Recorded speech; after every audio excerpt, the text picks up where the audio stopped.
ચલો હવે આપણે ઇંગ્લિશ ગ્રામરમાં બીજો ટોપિક લઈએ આપણે WH ક્વેશ્ચન બરાબર તો જેમાં પ્રશ્નાર્થ ચિહ્ન હોય પણ એની શરૂઆત WH થી થતી હોય બરાબર છે WH ક્વેશ્ચન જોવાના છે એટલે કે WH વડે બનતા પ્રશ્નાર્થ કોઈ વાક્ય આપેલું હોય અને એને તમે પ્રશ્નાર્થ માટે ફેરવવા માટે કયા શબ્દનો ઉપયોગ કરશો એ તમારે WH ક્વેશ્ચન બરાબર ચલો તમે એક્ઝામ્પલ તરીકે આપણી ભાષામાં લઈએ તો રોહન અહીંયાથી અંબાજી જાય છે બરાબર છે તો એ શું થયું આપણે એને બતાવ્યું પણ હવે એમાંથી મારે પ્રશ્નાર્થ ચિહ્ન બનાવવું હોય તો રોહન ક્યાં જાય છે અથવા રોહન કર મારે પ્રશ્નાર્થ બનાવવું હોય તો કોણ અંબાજી જાય છે એમ જો બંને વસ્તુનું અનુલક્ષી તમે બંને રીતે પ્રશ્નાર્થ બનાવી શકો છો પણ WH ક્વેશ્ચન તમને કયો ઉપયોગમાં લેવાનું કીધું છે એ તમારે ખાસ ધ્યાનમાં લેવું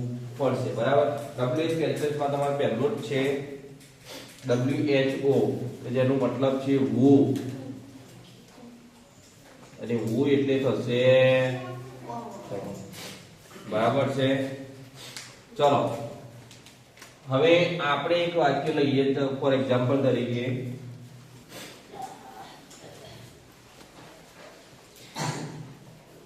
Raghav is going to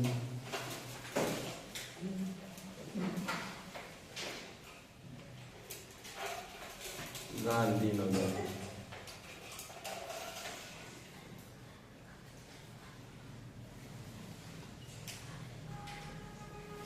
બરાબર ચલો રાઘવ એ ગાંધીનગર જાય છે હવે એમાંથી મારે WHO એટલે કે કોણથી મારે પ્રશ્નાર્થ ચિહ્ન બનાવવું હોય તો ક્યાં જાય છે એ હું બનાવી શકું નહીં પણ કોણ તો રાઘવની જગ્યાએ હું શું મૂકી દઈશ who તો who is going to Gandhinagar તો એનો મતલબ કોણ ગાંધીનગર જાય છે બરાબર રાઘવની જગ્યાએ થઈ જશે who is going to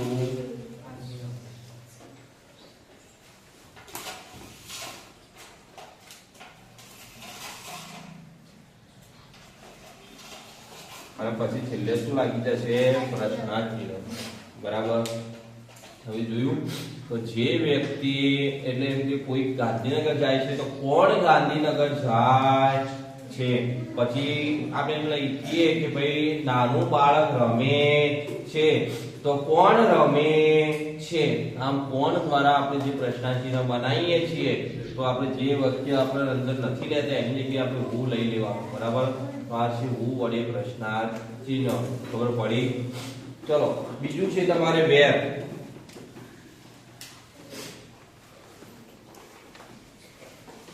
where એટલે બરાબર ચલો આ જ કદાચ સેન્ટેન્સ માં તમે લઈ લો તો Raghav is going to Gandhinagar બરાબર છે હવે આ જ સેન્ટેન્સ નો મારે where વડે એને પ્રશ્નાર્થ ચિહ્ન બનાવવું હોય તો અહીંયા where મૂકી શકું હું રાઘવની જગ્યાએ where મુકાય નહીં કેમ કે where એટલે કે ક્યાં જાય છે ગાંધીનગર આવું વાક્ય બનશે નહીં પણ રાઘવ ઇઝ ગોઈંગ એટલે જ્યાં જાય છે એના આપણે ક્યાં મૂકવાનું તો એની જગ્યાએ આપણે શું મૂકી દેવાનું where તો where is going to Raghav બરાબર છે ચલો પહેલા where આવે તો હંમેશા એનું કે આગળ આવી જશે where પછી is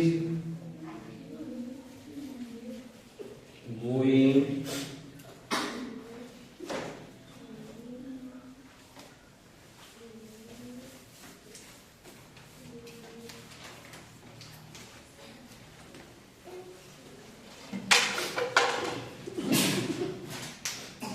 ચલો આટલું સુધી ખબર પડી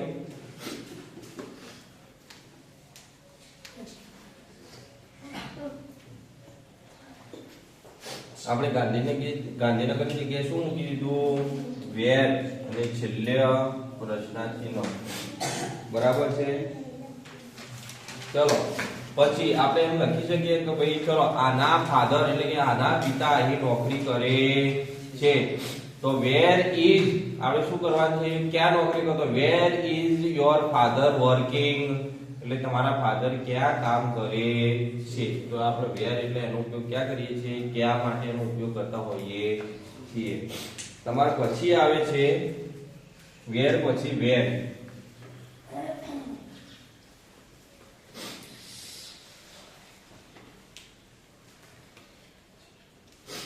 અને વેન એટલે જ્યારે.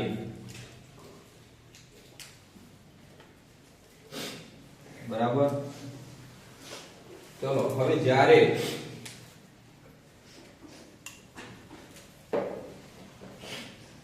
આપણે એનો ઉપયોગ ક્યારે કરશું, તો આ ક્યારે જશે અથવા આપણે કહીએ તો તે અહીં આવશે જ્યારે પેલો ત્યાં જશે.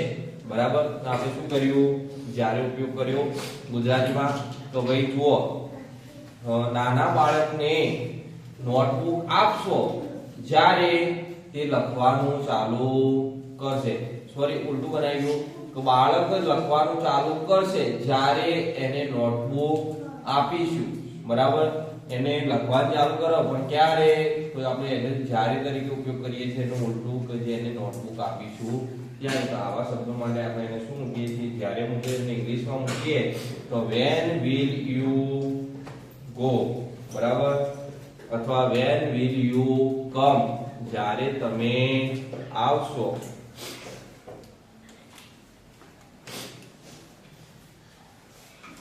when will you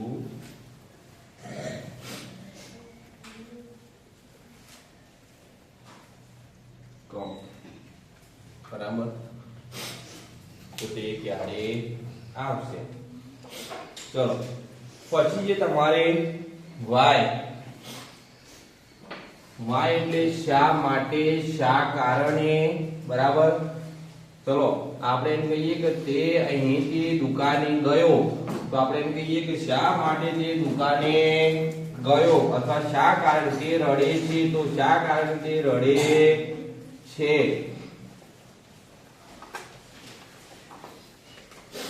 બરાબર. તો જેના માટે આપણે why શબ્દ મૂકીએ છીએ. બરાબર. ચલો એના માટે આપણે કોઈને પૂછીએ કે why do you come here, તમે શા કામ માટે અહીં આવ્યા છો. બરાબર.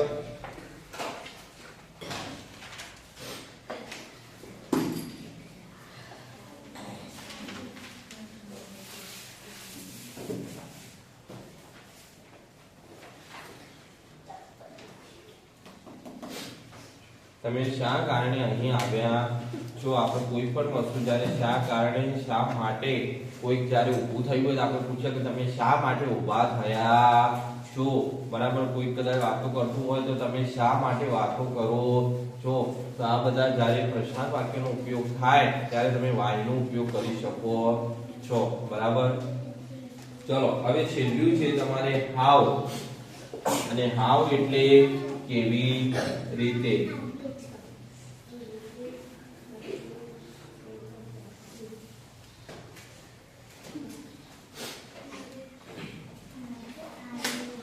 ચલો how એટલે કેવી રીતે.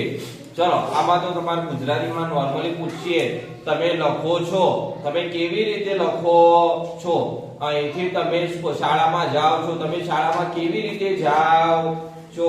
પછી તમે પૂછે કે તમે રમો છો, તમે કઈ રીતે રમો છો. તો આ બધું કઈ રીતે માટે જે પ્રશ્નાર્થ ચિહ્ન બનાવીએ એના માટે આપણે શું મૂકવાનું, how. બરાબર. જો રમો છો માટે કરવું હોય તો how will you play. How will you play, તમે કઈ રીતે રમો છો. બરાબર. તમે શીખો છો તો how will you learn, તો તમે કઈ રીતે શીખો છો. બરાબર છે. આ છે how દ્વારા તમારા પ્રશ્નાર્થ વાક્ય. બરાબર છે. આટલા સુધી ખબર પડી.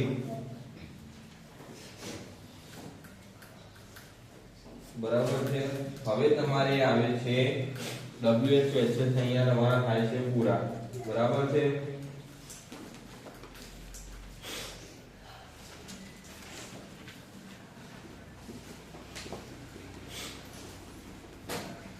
ચલો તમે હવે હું કેટલાક જે સેન્ટેન્સ આપું બરાબર, તો જેના તમારે શું કરવાના, ક્વેશ્ચન્સમાં ફેરવવાના છે બરાબર.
બરાબર છે. તમારા 5 વાક્યો છે જેને તમારે WH ક્વેશ્ચન્સમાં ફેરવવાના છે. તમે કોઈ પણ WH ક્વેશ્ચન્સનો ઉપયોગ કરી શકો છો. બરાબર છે. આટલા સુધી ઓકે.